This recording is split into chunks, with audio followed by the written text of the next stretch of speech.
नमस्कार साथियों, स्वागत है आप सभी का हमारे YouTube चैनल पर। कैसे हो आप सभी। तो देखते हैं कि भाई चाचा पिता बंटवारा नहीं कर रहा है जमीन का, तो अब जमीन का हिस्सा ऐसे अपने नाम कराओ। ये नया कानून आ गया 2025 में। तो क्या नया कानून आया है वो अपन देख लेते हैं कि अगर अपना भाई चाचा पिता कोई भी आपका बंटवारा नहीं दे रहा है जमीन का, तो आप अपने नाम ऐसे करवाओ जमीन। नया कानून है कि आप अपने नाम करवा सकते हैं जमीन को। आगे है कि पैतृक संपत्ति यानी वह संपत्ति जो किसी परिवार में पुश्तों से चली आ रही है। भारतीय परिवारों में एक महत्वपूर्ण विषय है। अक्सर भाइयों बहनों और अन्य परिवार के सदस्यों के बीच इस संपत्ति के बंटवारे को लेकर विवाद होते हैं।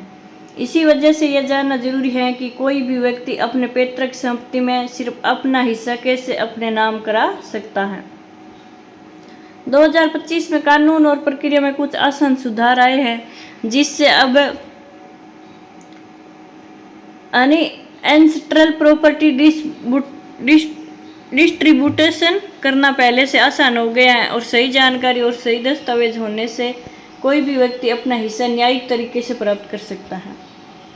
और आगे देखते हैं कि पैतृक संपत्ति का अर्थ और आपका अधिकार क्या है। कि पैतृक संपत्ति वह जायदाद है जो आपके पूर्वजों, अक्सर पिता दादा से आपको और अपने परिवार के सदस्यों को विरासत में मिली हो।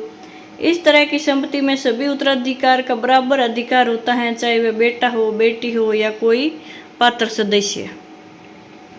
अब हिंदू उत्तराधिकार अधिनियम 1956 और बाद की 2005 में आई संशोधन के अनुसार बेटियों को भी पैतृक संपत्ति में बराबर का अधिकार मिला हुआ है। यानी अब कोई भी वंशज मौजूदा कानूनों के आधार पर अपने पैतृक हिस्से की मांग कर सकता है। यह अधिकार केवल हिंदू, सिख, बौद्ध एवं जैन धार्मिक समुदायों के लिए लागू होता है, जबकि मुस्लिम और ईसाई समुदायों के लिए अलग नियम और कानून है। अब है कि पैतृक संपत्ति में अपना हिस्सा अपने नाम कैसे करें, आसान प्रक्रिया वो भी देख लेते हैं। कि परिवार के सभी सदस्यों की सूची तैयार करें और तय करें कि सभी के हिस्से कितने होंगे। अपने क्षेत्र के भूमि रिकॉर्ड कार्यालय से पैतृक संपत्ति के दस्तावेज निकालें। उत्तराधिकार प्रमाण पत्र या सेक्शन सर्टिफिकेट के लिए आवेदन करें। सभी उत्तराधिकारियों के आईडी प्रूफ और जरूरी कागजात एकत्र करें।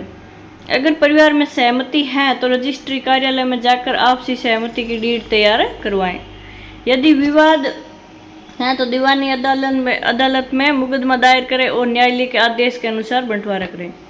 कोर्ट द्वारा तय हिस्से की माउंटेशन करवाकर अपने हिस्से को सरकारी रिकॉर्ड में दर्ज करवाएं।